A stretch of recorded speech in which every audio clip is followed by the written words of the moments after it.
জয় জগন্নাথ, রাধে রাধে। তো সবাইকে জানাই হ্যাপি নিউ ইয়ার। সবাই খুব ভালো থাকো, সুস্থ থাকো। আজ 2026-এর ফার্স্ট ডে, নতুন বছর, নতুন স্বপ্ন, নতুন আশা, নতুন বাঁচা, সব কিছুই সবার খুব ভালো হোক, সুস্থ থাকো, সুন্দর থাকো। তো আজ আমাদের এখানে ফার্স্ট ডে।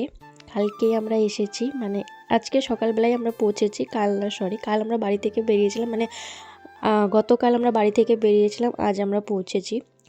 তো এখন আমরা তো রুম নিয়েছি, তোমরা আগের ব্লগে দেখলে। তো আমরা ফ্রেশারে হয়ে গেলাম, এখন আমরা একটু পর বিচে যাব। তার আগে আমরা ব্রেকফাস্ট করব। তো আমরা আমাদের বাসের কাছে যাচ্ছিলাম, যেখানে আমাদের ব্রেকফাস্টের আয়োজন হয়েছে, এই সবই ছিল।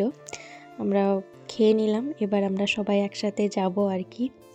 তো তোমাদেরকে আমি বলছিলাম যে আমার খারাপ লাগাটা, মানে সত্যি কথা বলতে আমি সত্যিই ভাবিনি যে আমার নিউ ইয়ারটা এরকমটা কাটবে।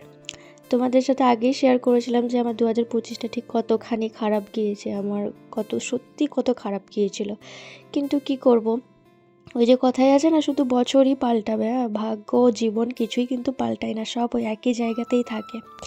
আমার নিজেকে এত আনলাকি মনে হচ্ছিল যে আমি কেন বলছি এই কথাগুলো তোমাদেরকে বলি, ঠিক আছে।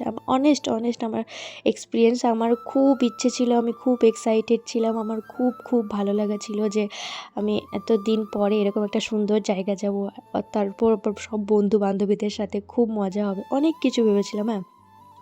দেখো সব কিছুরই সব মানে ক্ষেত্রে ভালো খারাপ দুটোই থাকে, শুধু যে খারাপ আছে তা নয়, ভালো আছে। সত্যি কথা বলতে জানো তো, সব থেকে সুন্দর মোমেন্ট যদি কিছু ছিল তো সেটা এই টাইমটা, মানে এই বিচে যখন আমরা সব একসাথে ফ্রেন্ড মিলে আমরা সবাই যখন একসাথে গিয়েছিলাম, তখন এটাই সব থেকে সুন্দর ছিল।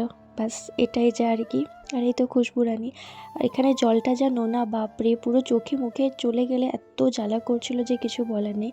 ঠিকঠাক আমি কোনো ভিডিও শ্যুট নিতে পারিনি, যেহেতু ফোন তো রাখা ছিল, ফোন নিয়ে গেলে আমার ফোন ভিজে যেত। সেজন্যে মানে একদম সামনে ছিলাম, তো সামনে থেকে যে কটা ফটো ভিডিও করেছি সেগুলো তোমাদের সাথে শেয়ার করছি। যদিও বা আমার অনেক কিছু ইচ্ছা ছিল, এইভাবে এই করব ওই করব, কিন্তু হয়নি সবটা আর কি। তাই যতটুকু যা করেছি সেটাই তোমাদের সাথে শেয়ার করছি।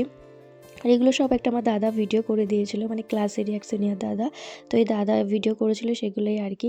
আর তোমরা ঠিক দেখতেই পাচ্ছ যে কি পরিমাণে ভিড়, বাপরে, পা রাখার জায়গা নেই, এত ভিড়। এই ভিড়ে যদি একবার হারিয়ে যেতাম আমাকে কিন্তু কেউ খুঁজে পেত না, সত্যিই বলছি।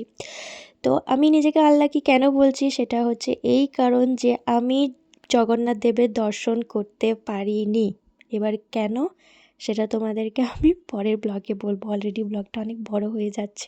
তাহলে আজ আসি, দেখা হচ্ছে অন্য কোনো সুন্দর ব্লগে।